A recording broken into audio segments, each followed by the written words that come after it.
Hello, this is Abhishek Sengupta once again. Welcome back. Today is 2nd of October. Now, 2nd of October is a red letter day for Indians. On this day, two big personalities, two big leaders were born. One was Mahatma Gandhi and second was Lal Bahadur Shastri.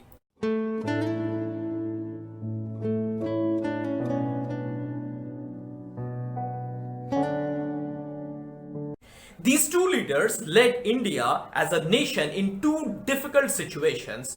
In one situation, a person led the freedom struggle, and the second situation, a person led the independent India out of crisis. Apart from being a red letter day, this day also calls for a lot of learning for everyone. Mohandas Gandhi was born on 2nd of October 1869 in Porbandar, which is right now in the Gujarat state of India. His father Karamchand Uttamchand Gandhi was a diwan in the Porbandar state. His mother Putlibai was a homemaker. At the age of 9, Gandhiji joined school, and at the age of 11 he joined a high school in Rajkot. He was a shy and tongue-tied student. His only interest was his books and his study lessons. He was also not interested in sports. At the age of 13, he got married to Kasturbai Makhanji Kapadia. She was well known as Kasturba Gandhi. On 4th of September, he sailed from Bombay to London to attend University College of London. At the age of 22, he was called to the bar, and then he left for India.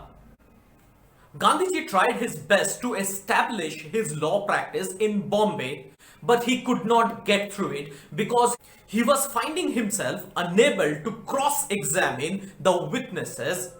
In April 1893, Gandhiji set sail to South Africa. Gandhiji spent 21 years in South Africa. Over there, he developed his political views, his political ethics, and organizational skills.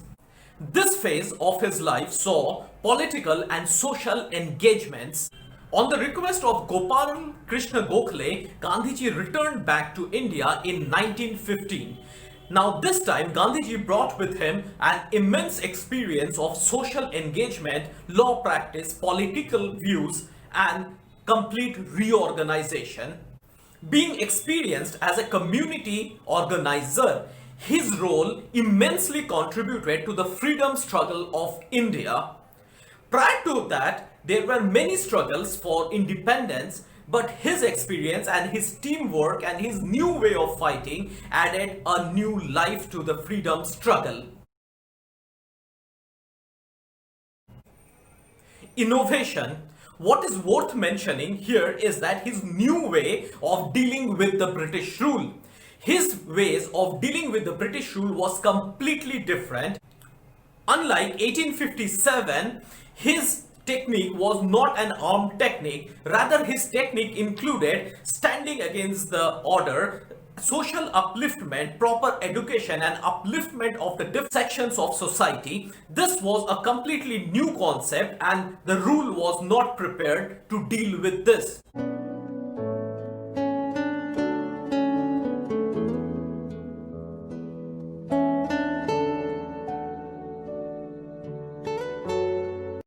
Exactly like that, in an organization, old techniques or old way of working need to be renewed, and this will lead to the growth of the organization. Regular innovation, remember, regular innovation is important in every phase of life, every phase of organization, whether it is business, entrepreneurship, or any other organization. Remember, if you are still stuck in old ways of working, probably very soon you will be phased out. So keep innovating and get new ideas to face the new situation which you faced 10 years back is not exactly the same what you will be facing tomorrow. So right innovation and continuous innovation is the need of the hour.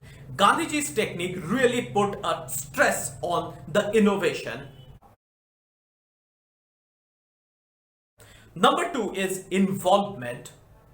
Now, involvement of every section of society was important for the freedom struggle. Right from the lower caste till the higher caste, every section of society had their own ways of working, and working of all these sections are important for the survival of the society. So all these sections from different caste, creed, color are important in a society because they live in symbiosis of each other. If the work of one section of society gets disrupted, that will disrupt the entire society.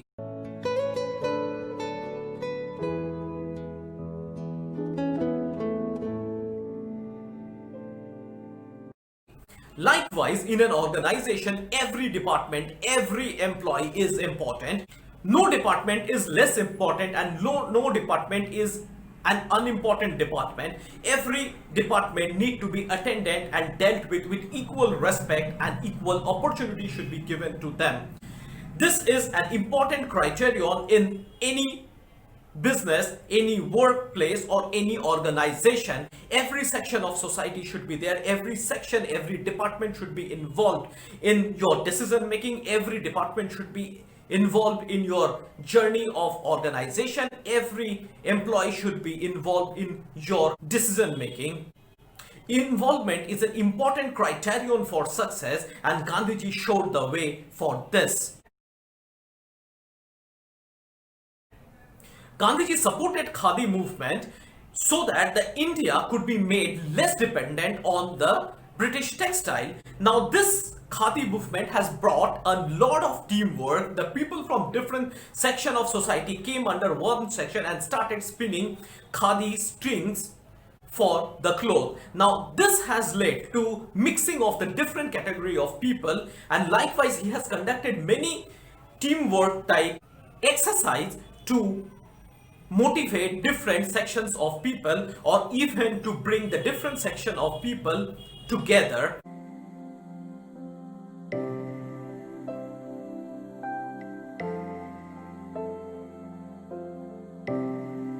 Likewise, in an organization, every section of society need to do a teamwork. A teamwork is important for the growth and success of an organization.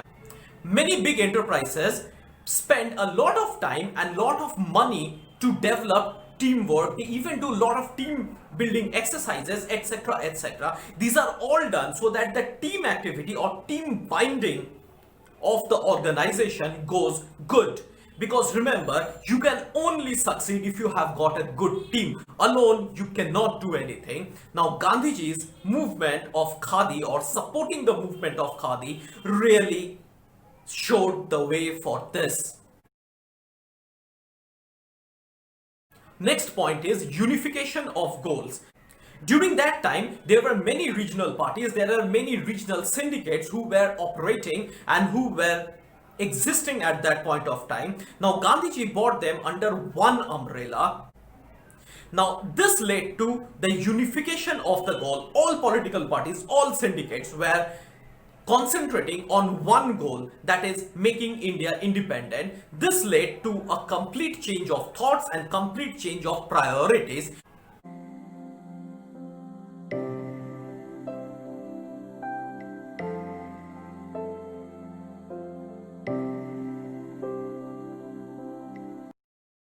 So, in an organization, it is important to have the goal of the employee and the goal of the organization sync with each other. If this sync is not there, this unification of the goal is not there, then the growth or the next step movement of the organization really becomes tough.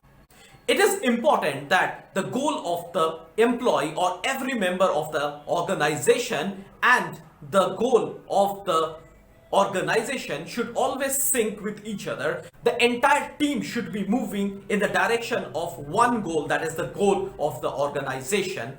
All these qualities are essential for the development of the organization and the growth of the organization. So follow this and go for the growth of the organization. Lal Bahadur Shastri was born to Sharda Prasad Srivastav and Ramdulali Devi on 2nd of October 1904 in Mughal Sarai, which is right now in Indian state of Uttar Pradesh.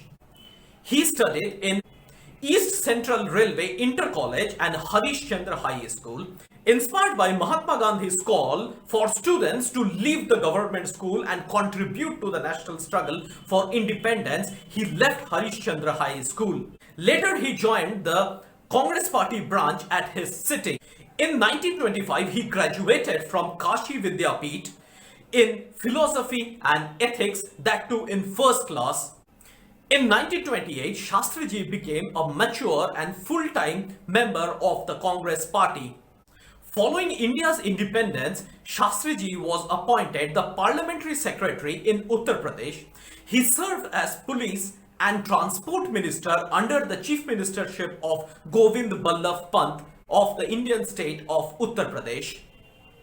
In 1951, Shastriji was made the General Secretary of All India Congress Party with Pandit Nehru as Prime Minister. Shastriji was made the Minister of Railways and Transport in the first cabinet of India in 1952. He served as Minister of Industry and Commerce in 1959 and the Home Minister in 1961. On 27th of May 1964, Pandit Nehru died in office.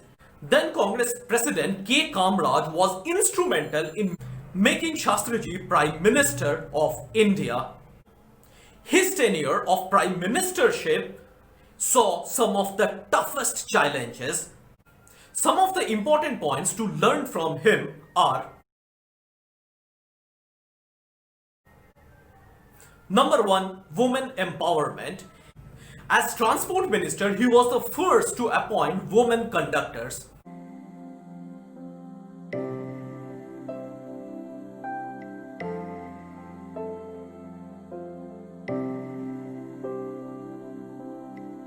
Now, in an organization, both men and women has to go hand in hand. In any organization, both the genders have to get the right opportunity and proper treatment. Unless and until both the genders work hand in hand, the growth of organization will not be possible. Many a times we have seen some of the toughest administrative decisions and some of the best industrial decisions were taken by women. They should be given the right opportunity and of course right security. So Shastriji was one of the first to pave the way for women empowerment. Force always is not a right idea. Shastriji instructed police when he was police minister not to use lathis, rather use water jets to control the unruly mob. Now, this has really helped to curb the communal riots of 1947.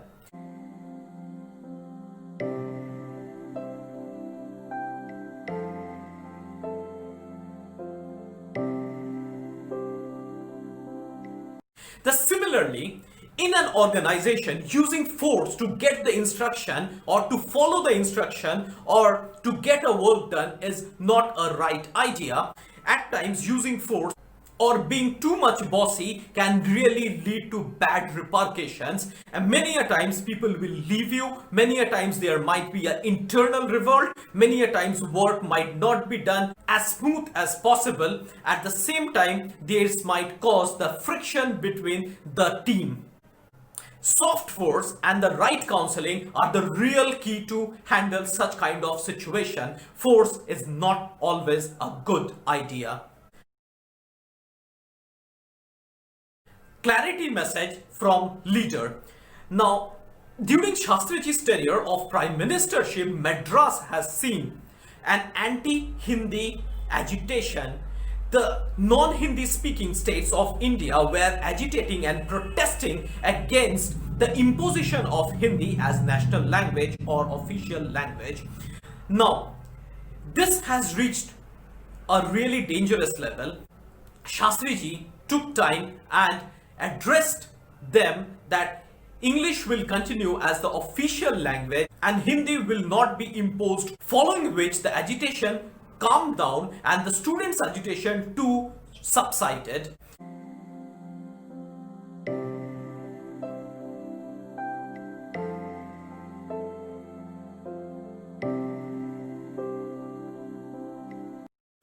A clarity message from leader is quite important. Many a times there are different miscommunication or misconceptions brew inside the team. So it is the duty of a leader that to present the whole situation with a right clarity or with a strong decisiveness. Proper clarity message at the right time can really do wonders. So as a leader, one should always take up the opportunity and pass on a clarity message whenever such kind of situation brews inside the team or inside the organization.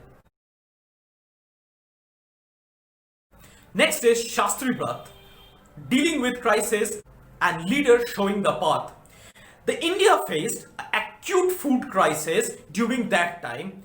That time, Shastriji has appealed to the nation to voluntarily skip a meal so that the saved food can be transported to the affected people. Now the response of this was overwhelming. Even the eatery too brought down their shutters on every Monday evening. In many places, this was observed as Shastri Brat. He motivated the country to maximize the cultivation of food grains. He even started showing the path himself. He started cultivating food grains in a vacant piece of land of Prime Minister's house. He started cultivating himself. He also started working for Green Revolution in 1965.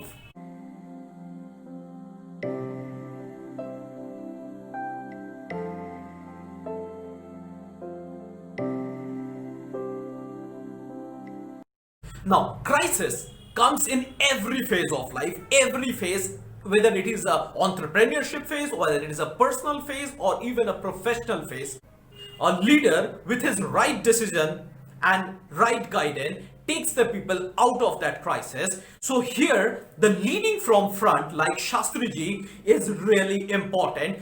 The way Shastriji started cultivating food grains in the backyard of his house, exactly a leader should show them the way, show the team the way, show the organization the way, how to come out of that crisis. This motivates the team, and remember, a motivated team can really help you to get out of the crisis. Next is dealing with threats, show of a real leadership. Now, in the month of August in 1965, claiming a huge part of Kutch Peninsula, Pakistani army started incursion in the territory of India. But here the role of strong leadership came into existence. Addressing the nation on 13th of August, Shastriji put a strong message for all. He said, the force will be met by force. In that war, Indian army captured Hajipir in Kashmir and brought the city of Lahore under mortar fire and shells. I would like to remind you people that at that point of time, India was not only facing an external threat but also struggling with food grain shortage. In other words, Shastriji was dealing with two crises at one time.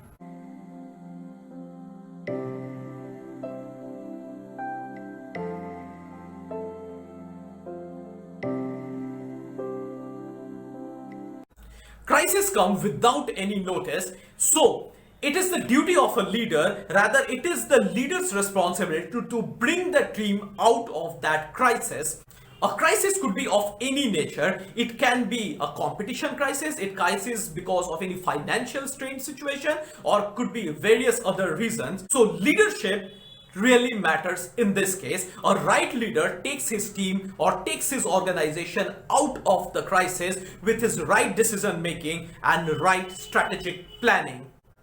There are many such lessons which we can learn from them. There are many things we can learn from them. There are many things we can really include in our life which can really make our decision making skill better, our knowledge better, and of course our leadership skills better. Leadership skills are something which we must learn from them. I offer my tribute to both of them on their birth anniversary.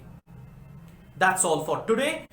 If you have any question, please write in the comment section below, and do not forget to like, share and subscribe the channel and this video.